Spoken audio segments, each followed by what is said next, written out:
Chapter 11. Doreen.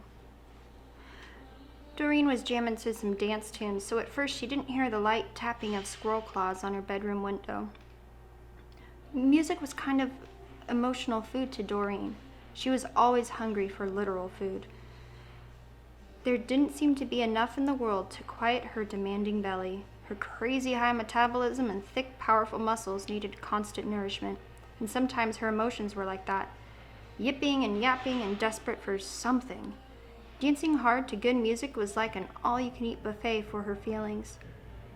"It ain't fair," she sang, holding her hairbrush like a microphone. "It ain't right how you make me feel like my ribs are too tight. My heart just might burst. My head's all a swim, but there's just no way I'll let you in." The tapping stopped.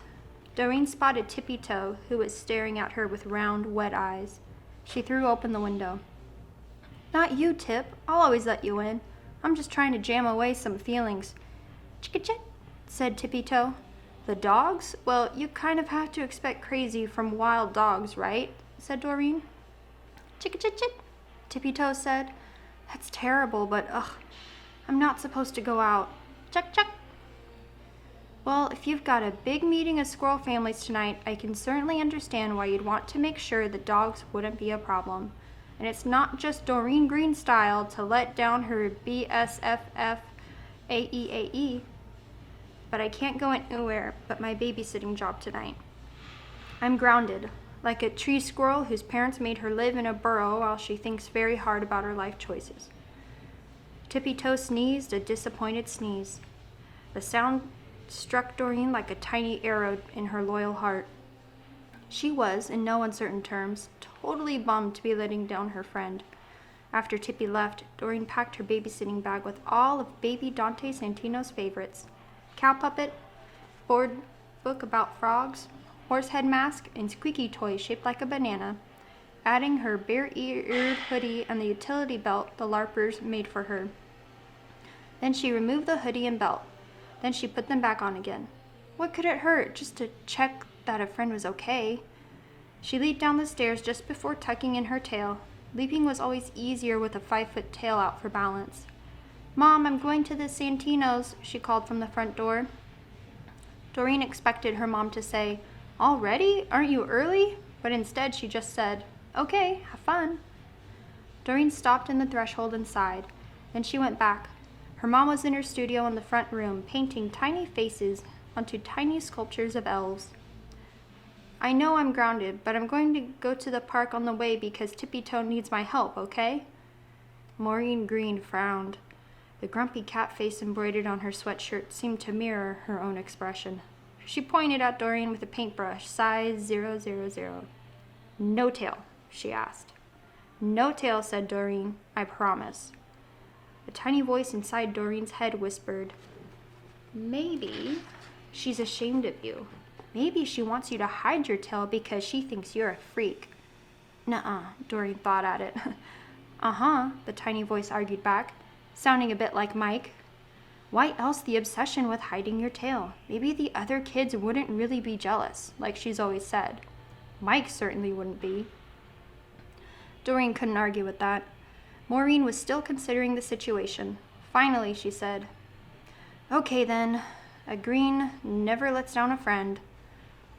It was still daylight out. The air coming from the park was so thick with tree pollen, Doreen thought she could eat it. Birds were chirping in the sinking sun. Bees still hummed over autumn blossoms. There sure were a lot of bees out that afternoon. So much buzzin', not to mention barking. 3 dogs were in the park, yipping and galloping and chasing squirrels. And one another. Anything, really. One was barking at a leaf as it twitched in the wind. "Easy, doggy," said Doreen. "Calm the freak down." Yelling, "Calm the freak down," didn't seem to make any difference whatsoever. Since that had been plan A, now Doreen tried to think up plan B. Doreen could sense scores of squirrels high in the trees, trembling. Tippy Toe came leaping from a tree onto her shoulder. "Chick-a-chick-chick," she said. "No problem. I couldn't leave you hanging like that. You're right, this is weird, not the good kind. What's their deal? Plus, are you hearing that buzzing? I don't see any bees." Tippy Toe sniffed. Doreen cocked her head. Tippy-Toe pointed with one tiny claw. Doreen followed, climbed a tree, and zeroed in on something so tiny she almost didn't notice it embedded in the bark. Her retractable claws came out and she used them to cut it loose. It was the size of a ladybug, made of metal and plastic, and emitted a high-pitched buzz. A small circle of clear glass or plastic in its center looked like a creepy doll eye. Doreen crushed it between her thumb and finger. Its buzzing stopped. And yet the air was still vibrating with a squeaky hum. "Chick," said Tippy-Toe. "Yeah, I bet normal humans can't hear the buzzing at all, but to dogs, maybe hearing that sound feels like someone stabbing a carrot in your ear. Chuck, chuck." "You're right. A needle would hurt worse than a carrot, but I was trying to not be too gruesome. No wonder those dogs are going crazy. And look at this, Tip," said Doreen, examining the tiny crushed machine. "On the bottom, MM. Those letters were on the squirrel traps. The same jerky jerk who made those traps is now making dogs go so crazy they're terrorizing squirrels even more than normal. MM sure has it out for squirrels." Doreen and Tippy tracked down several more of the same strange little shrieking robot bugs, but oodles of them must have been hidden all over the park because the air still buzzed with the noise of invisible bees. "I'm sorry, I have to go, Tip," said Doreen. "The Santinos are waiting for me. Can I at least transport you past the dogs?" Tippy-Toe and a couple dozen of her clan leaped onto Doreen's head and arms, hooking onto her shirt and pants, and Doreen ran them out of the park beyond the crazed canines. The squirrels leaped to a front yard tree to continue on their way, but one gray squirrel with a fetching pink bow looked back. Her small eyes seemed to brim with disappointment at leaving Doreen behind. Doreen sighed. Obviously she could never be a hero, no matter what Aunt Sophia said. Doreen would bet her entire glass squirrel collection that none of the adventures had homework or babysitting jobs, or lived with their parents who sometimes grounded them for not tucking their tail into their stretchy pants.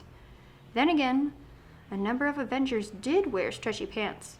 Maybe Captain America, or the Hulk had a tail in there, rodent or otherwise. Nah,